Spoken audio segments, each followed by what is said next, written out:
제3지대는 지금 생각보다 힘이 없어요. 제3지대라면 이제 이낙연 신당과 이낙연 신당이 있고 이준석의 개혁신당 정도? 이준석의 개혁신당이 있고 원칙과 상식. 원칙과 상식은 어떻게 되는 겁니까? 김종민, 예. 이원욱, 예. 그다음에 또 조응천. 한 사람, 조응천 네. 세 분이 있고 윤영찬은 저는, 좀 복잡해져요. 남았어요. 남았고 예, 예. 약간 코미디 예. 같은. 아니 근데 상황이고. 그분은 어차피 되게 그 지역 내에서 지지 기반이 탄탄하다고 들었어요. 윤영찬 의원 같은 경우는. 그러니까 오히려 괜히 나가서 예, 예. 저게 하는 뭐 그런 거 아닐까라는 좀 생각이 들더라고요. 그러니까 이낙연 신당이 하나 만들어지고 예. 원칙과 상식 3위는 네. 3위는 어떻게 되는 겁니까? 박원석 그다음에 정태근과 연합을 해서 예. 미래 대연합이라는 신당을 또 만든대요. 아 신당을 또 만들기로 예, 했구나. 예. 아 진짜. 근데 그게 좀 될까요? 근데 그렇게 만들면은 지금 보면 되게 어렵겠죠. 왜냐하면은 어쨌든 양당 구도니까 제3지대의 어떤 운신의 폭이 작잖아요. 네. 그리고 여론조사 결과를 보면 한 10% 내외에서 이낙연 신당, 이준석 신당이 표를 얻고 있는 걸로 보이는데 네. 이 정도로는 지역구에서는 당선되기 어렵는 거죠. 그렇죠. 그다음에 네. 이제 남는 건 비례 정도인데 비례는 두 가지 가능성이 있어 보입니다. 하나는 당은 따로 있는데 네. 선거 대응 기구를 하나 만들어서 이 선거 대응 기구를 가지고 비례에 대응하는 걸로 알고 그다음에 최근에 뉴스가 얼마나 정확한 건지 모르겠는데 네. 정확한 건지 모르겠는데 비례가 이 병립형이 있고 준연동형이 있잖아요. 네네. 그러니까 준연동형으로 그냥 가겠다라는 움직임이 있어요. 네네네. 그러면 이제 그 제3지대 그러니까 총선 연대 기구가 준연동형 비례대표제를 끼고 네. 대응을 하게 되면 나름 대응을 할 수가 있는 건데 네. 제가 갖고 있는 근본적인 의문은 나는 이게 상상이 안 돼. 이낙연과 이준석이 하나의 목표를 가지고 네. 운동을 할 수 있나? 연대를 한다라는 게 그렇게 되면은 그러니까 많은 사람들이 보기에는 그냥 이준석이 그냥 민주당 쪽이구나 뭐 이렇게 느껴지지 않을까 생각이 좀 드는데. 예. 그래서 나는 상상이 잘 안 돼서 그러니까 왜냐하면은 이 조직이라는 건 사실은 이 수컷들의 세계에서는 대빵이 하나잖아요. 그렇죠. 그게 좀 너무 잔인한 그 철의 진리 같은 거라서. 네.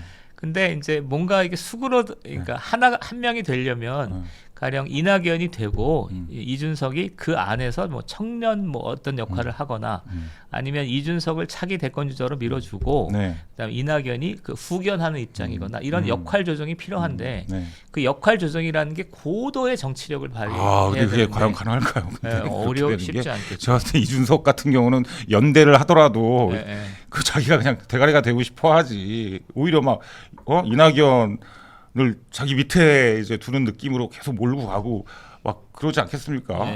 아니 그 전에 막 윤석열 대통령 대선 후보 때도 그러니까요. 그렇게 했는데 이낙연 같은 어떻게 하겠냐고 더 자기 위주로 할 것 같은데 과연. 그래서 저희 결론은 그것 때문에 제3지대의 가능성은 부정적이거나 미지수다. 뭐 이렇게. 근데 이낙연 신당 같은 경우는 좀 어떤 가능성이 좀 있는 거 아니에요? 그러니까 예를 들어서 그 뭐 전원책 변호사도 그런 얘기를 했다고 하더라고요. 한 10명 정도가 이제 현역 의원 10명 정도가 들어갈 것이다. 이낙연 신당으로. 그렇게 되면 또 이제 현역 의원들이 이렇게 명수가 많아질수록 상당히 또 파워가 또 세지고 이러진 않을까. 내가 거기까지 고민을 못 해본 문제 같아. 정말요? 최국 선생이 한번 10명이 들어가면 어떻게 되지? 일단 그 신당에서 제가 알고 있기로는 현역 의원이 많으면 많을수록 되게 좋다는 얘기는 다 알잖아요. 그러니까 현역 의원이 있다고 되는 건 아니고 선거 비용이 일단 어마어마하게 또 들어오니까 현역 의원이 됐을 되니까. 때 지역에서 이길 수 있냐고. 지역에서. 그러니까 이를테면 그 서울의 성북구에서 그 현역 의원에서 이겨야 되는데 한 석이라도 두석 뭐 한두 석이라도 이겨야 되는데 그 가능성은 희박하지 않나요? 왜냐면 이낙연 신당 같은 경우는 또 전라 쪽에 호남 쪽에 어떤 지지 기반이 좀 있지 않습니까? 그게 복잡합니다. 그러니까 그래요? 전라도는 전략 투표를 잘하는 편인데, 그러니까 여러 가지 여론조사를 보면 이재명 중심의 민주당 운영에 대해서 비판적인 거리를 두고 있는 듯하지만 네. 궁극적으로는 양당 구도로 가야 된다. 아. 반윤석열 성향을 강하게 띠고 있기 때문에 네. 궁극에 가서는 네. 이제 제3지대 또는 이낙연을 지지하기보다는 네. 도로 민주당으로 갈 가능성이 훨씬 더 높죠. 그렇게. 되는 거죠. 근데 저희 입장에서는 네. 어떻게든 그러니까 이낙연이랑 이재명이랑 어떻게든 쪼개져 가지고 서로 막 표 이낙연이 표 좀 갉아먹고 좀 그래야 국민의힘한테는 되게 유리한 거 아니겠습니까? 그건 희망사항으로. 네, 그러니까. 근데 이제 네. 신당이 그렇게 힘을 발휘할 가능성은 없어 보인다. 그러니까 아까 얘기했던 것처럼 민주당 지지 기반을 두 개를 이제 의미 있게 볼 필요가 있는데, 그러니까 이재명 강경 지지층이 하나 있고 이재명 그러니까 친민주당 온건 지지층이 있잖아요. 네. 그러니까 여기가 기본적인 포지션은 반윤석열이에요.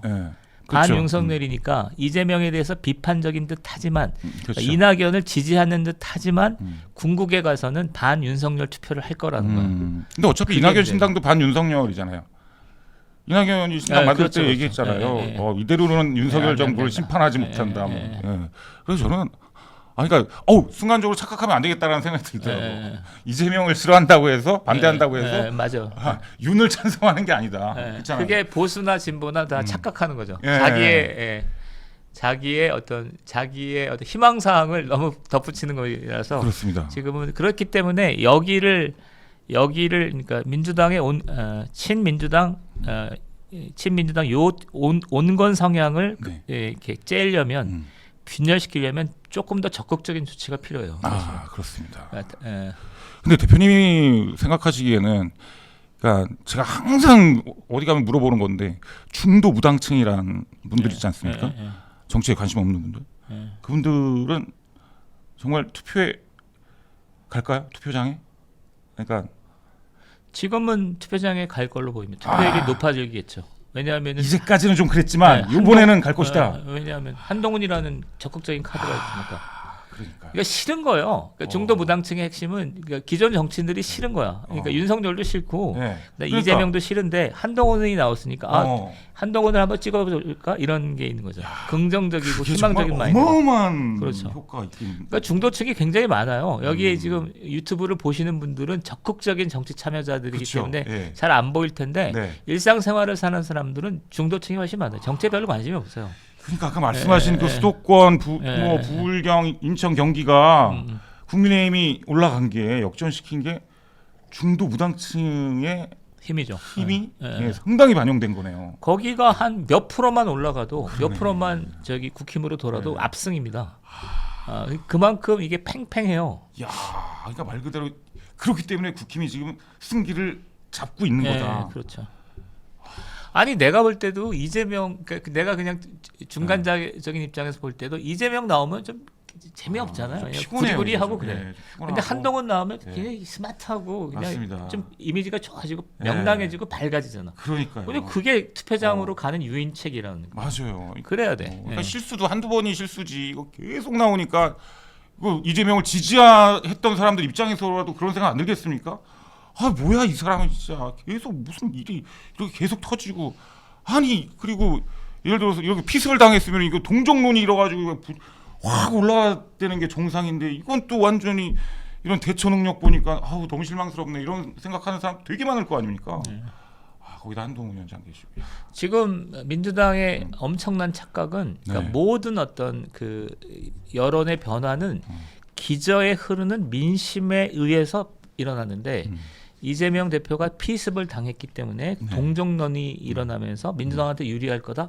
저는 그렇게 보지 않습니다. 왜냐하면 기저에 깔려 있는 정세가 반민주당 성향이 상당하기 때문에 민주당의 비토층이 상당하기 때문에 그냥 사건은 사건이고 그다음에 민심은 또 민심, 정치는 정치고 이렇게 볼 가능성이 크죠. 그러니까 지금 민주당의 그렇게 여론이 호의적이지 않아요.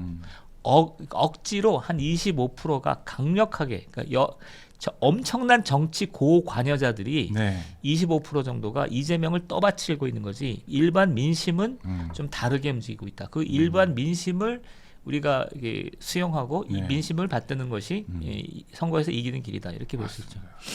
그 강성 25%도 무너질 가능성이 있을까요? 저는 거기는 약간 좀 심리학의 대상이라고 생각해요. 제가 이제 주사파 척결, 운동권 척결을 하는 이유가 네. 거기거든요. 거기는 이념적 반 윤석열이에요. 그러니까 이념적이라는 건 윤석열이 싫어서 윤석열을 반대하는 게 아니라 윤석열이 애초부터 친일 매국노고 친일파의 후예고 그다음에 공안 통치의 어떤 대표자고 이런 식의 과거 자기의 옛날 이념에 기초해서 윤석열을 반대하는 집단이기 때문에 네. 이런 집단은 사실은 굉장히 위험한 집단이죠. 그러니까 이래야 되는 거야. 그러니까 윤석열이 비판을 하면 윤석열이 어떤 점에서 잘못한 거를 얘기해줘야 돼. 네, 그러니까 그렇죠. 이를테면 맞아요. 민생은 이렇고 뭐 이렇고 이러는데 얘네들 가만히 보면은 그렇죠. 친일 매국노래. 그다음에 어. 검찰 독재라는 거야. 그러니까. 그러니까 이런 식의 큰 얘기를 하는 사람들은 위험한 사람들이에요. 그래요. 저도 항상 그거 느꼈거든요. 구체적이지가 못해. 그러니까 뭐 비판을 할 때 그렇죠. 그런 게 있구나. 그러니까 25%는 뭐 웬만하면은 무너질 일이 별로 없겠네요. 그러니까 걔네 끝까지 이재명을 쫓아가겠네. 그렇죠? 예. 왜냐하면 그런 것마저 다 자신들도 그런 신념에 다 흔들려가지고 좀 무너졌으면 하는 그런 좀 바람이 좀 있어가지고 예. 그렇습니다. 어떻게 보면은 대표님도 살짝 그 무너진 거잖아요 옛날에. 저도 그렇게 했죠. 사상이. 그러니까 모든 어떤 정세 인식을 친미 4대 매국 뭐 파쇼 통치 뭐 이런 식으로 사변적으로 규정을 해왔던 역사를 갖고 있는데 그게 이제 2019년 20년도에 변하면서 있는 그대로 세상을 본다. 있는 그대로. 그리고 케이스 바이 케이스로 세상을 본다 해서 바뀐 거죠. 그렇습니다. 586 청산 때문에 비대위 들어가셨는데 지금 나오셨단 말이에요. 앞으로 586 운동권 청산을 위해서 이제 어떻게 지금 뭐 계획이 좀 혹시 있으신가요? 586 청산 지금은 그러니까 제일 문제가 그러니까 한동훈 장관, 한동훈 비대위원장, 그다음에 유력 언론인들의 역할에 의해서 586 청산이 시대의 중심 과제 중에 하나다라는 것까지를 왔는데 우리 사회가 너무나 오랜 기간 586 청산의 의미에 대해서 생각해 보지 않았기 때문에 586 청산을 이 어떤 문제가 있는가, 그다음에 구체적으로 무엇부터 시작해야 되는가, 무엇부터 시작해야 되는가에 대한 합의가 이루어져 있질 않아요. 근데 제가 해야 되는 거는 두 가지죠. 하나는 그런 합의들을 만들어내는 거. 무엇부터 할 거냐 이거고, 그다음에 두 번째는 필요하면 그거를 하기 위한 어떤 뭐 사람이 필요한데 그 사람이 필요하면 그리고 제가 역할이 주어지면 저는 그걸 하겠죠. 그걸 해야 되는 거죠.